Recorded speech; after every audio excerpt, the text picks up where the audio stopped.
প্রিয় সুন্দরবনবাসী, আসসালামু আলাইকুম। সনাতন ধর্মাবলম্বীদের প্রতি নমস্কার এবং অন্যান্য ধর্মাবলম্বীদের প্রতি ভালোবাসা ও শুভেচ্ছা। আমি অধ্যাপক ডাক্তার খন্দকার জিয়াউল ইসলাম মোহাম্মদ আলী জিয়া আসন্ন ত্রয়োদশ জাতীয় সংসদ নির্বাচন 29 গাইবান্ধা 1 সুন্দরগঞ্জ আসনে বাংলাদেশ জাতীয়তাবাদী দল বিএনপি মনোনীত ধানের শীষের প্রার্থী। সর্বপ্রথমে গভীর শ্রদ্ধার সঙ্গে স্মরণ করছি বিএনপির প্রতিষ্ঠাতা, বহুদলীয় গণতন্ত্রের প্রবক্তা এবং সফল রাষ্ট্রনায়ক শহীদ প্রেসিডেন্ট জিয়াউর রহমানকে। আরও গভীর শ্রদ্ধার সঙ্গে স্মরণ করছি বাংলাদেশের তিনবারের প্রধানমন্ত্রী, গণতন্ত্রের মাতা, আপসহীন নেত্রী, দেশনেত্রী মরহুমা বেগম খালেদা জিয়া, যার মহাপ্রয়াণ কোটি কোটি মানুষের হৃদয়কে আপ্লুত করেছে। একই সাথে আমি স্মরণ করতে চাই দীর্ঘ 17 বছর ধরে গণতন্ত্র পুনরুদ্ধারের সংগ্রামে এবং 2024 জুলাই ছাত্র জনতা আন্দোলনে অংশ নেওয়া সকল গণতন্ত্রকামী রাজনৈতিক বীর যোদ্ধা ও বীর শহীদদের। একই সাথে স্মরণ করতে চাই 1971 সালের মুক্তিযুদ্ধে অংশ নেওয়া বীর মুক্তিযোদ্ধা, লাখো শহীদ ও বীরাঙ্গনাদের প্রতি। আমি আরও ধন্যবাদ জানাচ্ছি বিএনপির চেয়ারম্যান জনাব তারেক রহমানকে, যিনি দীর্ঘ পরবাস জীবন থেকেও দলকে সুসংগঠিত রেখে গণতন্ত্র পুনরুদ্ধারের সংগ্রামে নেতৃত্ব প্রদান করেছেন। আরও ধন্যবাদ জানাচ্ছি পরিচ্ছন্ন রাজনীতিবিদ, বিএনপির মহাসচিব জনাব মির্জা ফখরুল ইসলাম আলমগীর এবং আমার দীর্ঘদিনের দলীয় রাজনৈতিক সহযোদ্ধা এবং প্রিয় সুন্দরবনবাসীকে।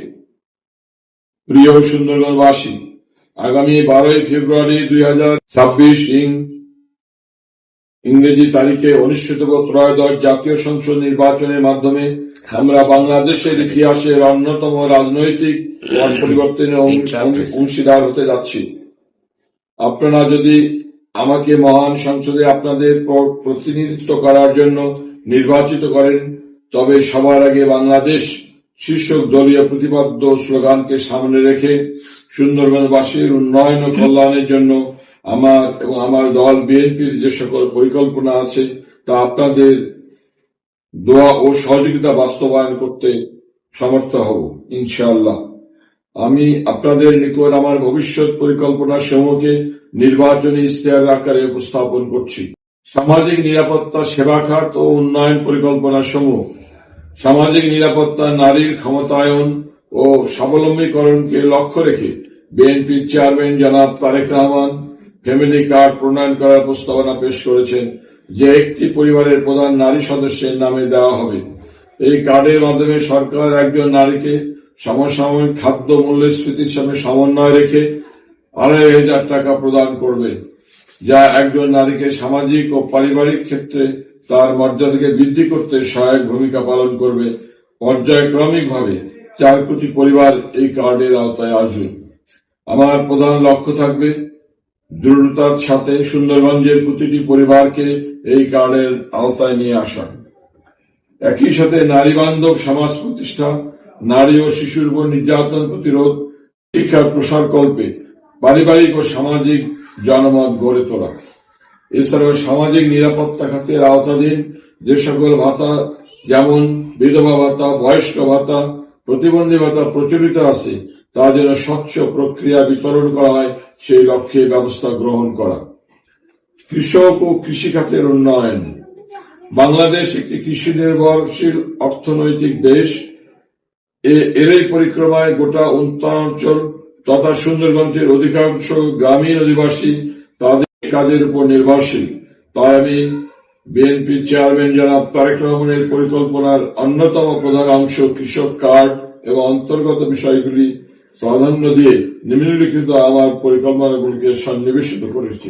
ন্যায্য মূল্যে সার, বীজ, কীটনাশক ও কৃষি যন্ত্রপাতির প্রাপ্তি নিশ্চিত করা, সরকারি ভর্তুকি ও প্রণোদনার সুষম বন্টন করা, নতুন খান খনন ও স্বল্প মূল্যে সেচ সুবিধা নিশ্চিত করা ও বীমা সুবিধাসমূহ এবং প্রশিক্ষণের ব্যবস্থা করা।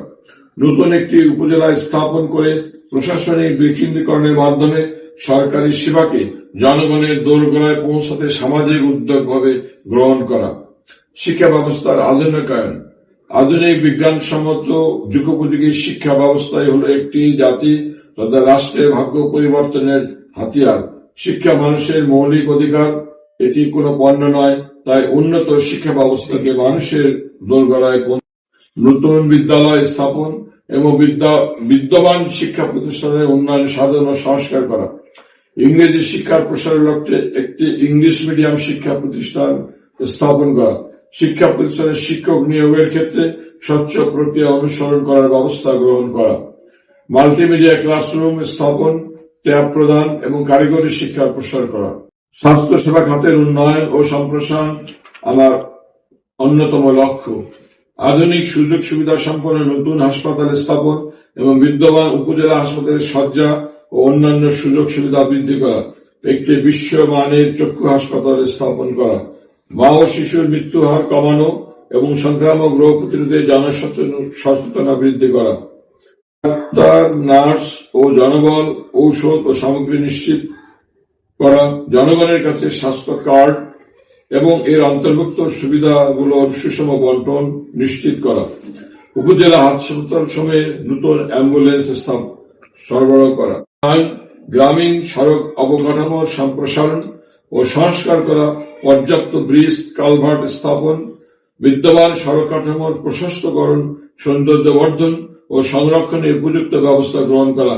বামনডাঙ্গা রেল স্টেশনের সংস্কার ও যাত্রী সুযোগ সুবিধা বৃদ্ধি করা। নদী তীরবর্তী এবং চরাঞ্চলের মানুষের উন্নয়ন। সুন্দরবন একটি নদী তীরবর্তী অঞ্চল। প্রতি বছর বর্ষাকালে তিস্তা ও ব্রহ্মপুত্র নদী ভাঙ্গনের শিকার হতে হয় এই এলাকার জনগণকে। আবার শুষ্ক মৌসুমে তীব্র নাব্যতার সংকট দেখা দেয়।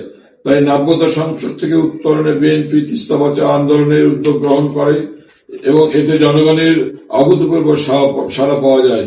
বিএনপি যদি সরকার গঠন করতে পারে তবে তিস্তা মহাপরিকল্পনার আওতায় নদী ভাঙ্গন ও নাব্যতার সংকট যেমন দূরীভূত হবে, তেমনি একই সাথে চর এবং নদী তীরে আশ্রয়ণ কেন্দ্র এবং নতুন কর্মসংস্থানের সৃষ্টি করা। এছাড়াও চরাঞ্চলে মানুষের জন্য বিশেষ প্রকল্প গ্রহণ করা। কর্মসংস্থান। দারিদ্র্য দূরীকরণ ও কর্মসংস্থান সৃষ্টির লক্ষ্যে সুন্দরগঞ্জ উপজেলাকে 4টি অংশে ভাগ করে দারিদ্র্য বিমোচন এবং যুব উন্নয়ন প্রকল্পের আওতায় ক্ষুদ্র কুটির শিল্প স্থাপন, মাঝারি শিল্প কারখানা স্থাপন, কৃষিজ, মৎস্য, পশুপালন খামারে আইটি সেন্টার স্থাপনে উপযুক্ত ব্যবস্থা গ্রহণ করা। নারী উদ্যোক্তাদের উৎসাহিত করে বিশেষ প্রণোদনার ব্যবস্থা করা। সাম্প্রদায়িক সম্প্রীতি বজায় রাখার স্বার্থে সকল ধর্মের অনুসারীরা যেন তাদের নিজ নিজ ধর্মীয় আচার অনুষ্ঠান নিরাপত্তার সাথে পালন করতে পারে সেই লক্ষ্যে সামাজিক ও রাষ্ট্রীয়ভাবে উপযুক্ত ব্যবস্থা গ্রহণ করা। সাম্প্রদায়িক সম্প্রীতি বিনষ্টকরণের যে কোনো ধর্মীয় অবমাননা, উস্কানি বা গুজবকে কঠোরভাবে দমন করা। যদি সরকার গঠন করতে পারে তবে বিএনপি কর্তৃক প্রতিষ্ঠিত মসজিদের ইমাম, মুয়াজ্জিন ও মন্দিরের পুরোহিত, অন্যান্য উপাসনার প্রধানদের ভাতা প্রদানের সুষ্ঠু ব্যবস্থা গ্রহণ করা। এছাড়াও সরকারের মাধ্যমে নতুন মসজিদ ও ধর্মাবলম্বীদের প্রতি অন্যান্য ধর্মাবলম্বীদের উপাসনালয় স্থাপন ও বিদ্যমান মসজিদ, মন্দির সংস্কারের প্রকল্প গ্রহণ করা। মাদক নির্মূলনে পরিকল্পনা সমূহ। আইন শৃঙ্খলা নিয়ন্ত্রণ ও মাদক দ্রব্যের প্রসার নির্মূলে যে কোনো ধরনের সন্ত্রাসী কার্যকলাপ, চাঁদাবাজি, দলমতন ঊর্ধ্বে থেকে কঠোর হস্তে দমনের লক্ষ্যে পর্যাপ্ত ব্যবস্থা নেওয়া হবে। জনগণের আইনি সহায়তা সহজে প্রাপ্তির লক্ষ্যে নতুন উপজেলা স্থাপন এবং গ্রাম পুলিশ ব্যবস্থা করা। গ্রাম পুলিশকে ব্যবস্থা এবং শক্তিশালীকরণ, নিয়মিত পুলিশের টহল ব্যবস্থা নিশ্চিত করা হবে। বিনোদন ও নতুন পার্ক, কমিউনিটি সেন্টার ও পাঠাগার স্থাপন করা হবে। খেলাধুলার সম্প্রসারণে এবং যুব সমাজকে মাদকাসক্তি থেকে দূরে রাখতে নিয়মিত বিভিন্ন ধরনের ক্রিকেট, ফুটবল ও অন্যান্য টুর্নামেন্টের আয়োজন উৎসাহিত করা হবে। এই লক্ষ্যে একটি ক্রিকেট ও ফুটবল মিনি স্টেডিয়াম স্থাপন করা হবে। এছাড়াও বিনামূল্যে বিভিন্ন ধরনের ক্রীড়া সামগ্রী বিতরণের ব্যবস্থা নেওয়া হবে। মূল্য নিয়ন্ত্রণ এবং সহজ প্রাপ্তির লক্ষ্যে নতুন বাজার ব্যবস্থা স্থাপন, পর্যাপ্ত বাজার মনিটরিং এবং ভিডিএফের মাধ্যমে স্বচ্ছ প্রক্রিয়া স্বল্প মূল্যে খাদ্যদ্রব্য বিতরণ করা। পরিবেশ সুরক্ষা, সামাজিক বনায়নের আওতায় বাঁধ নির্মাণ এবং গ্রামীণ ও মূল সড়কের দুপাশে বৃক্ষরোপণ করা হবে। প্রিয় সুন্দরবনবাসী, এই ইশতেহার শুধু একটি কাগজে ইশতেহার নয়, এটা সুন্দরবনবাসীর একটি সম্মিলিত স্বপ্ন ও অঙ্গীকারের প্রতিফলন ও সমর্থনের মাধ্যমে একটি ন্যায়ভিত্তিক, উন্নত ও সমৃদ্ধ সমাজ গড়ে তোলা সম্ভব। আমি বিশ্বাস করি আপনাদের মূল্যবান ভোট ও সহযোগিতায় একটি স্বচ্ছ ও জবাবদিহিমূলক প্রশাসন প্রতিষ্ঠা করতে পারবো ইনশাআল্লাহ। আসুন সবাই মিলে সবার আগে বাংলাদেশ এই নীতিতে উন্নয়ন, ন্যায় ও প্রকৃতির পথে এগিয়ে যায়। সকলকে ধন্যবাদ। আসসালামু আলাইকুম।